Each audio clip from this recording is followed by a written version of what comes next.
धीमहि एकदन्ताय वक्रतुण्डाय गौरीतनयाय धीमहि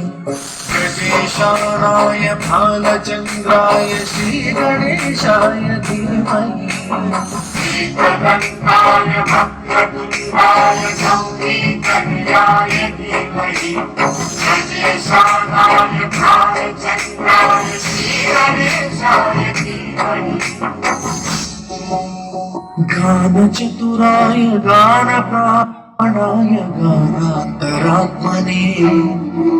गानोत्सुकाय गानमत्ताय गानोत्सुकमनसे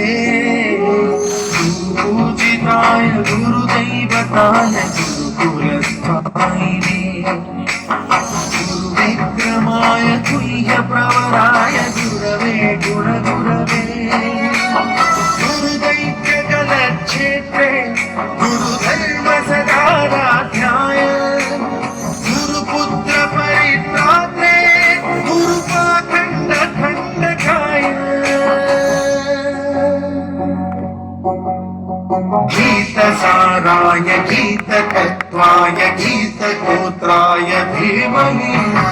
गूढगुल्फाय गन्धभट्टाय भोजयप्रदाय धीमहि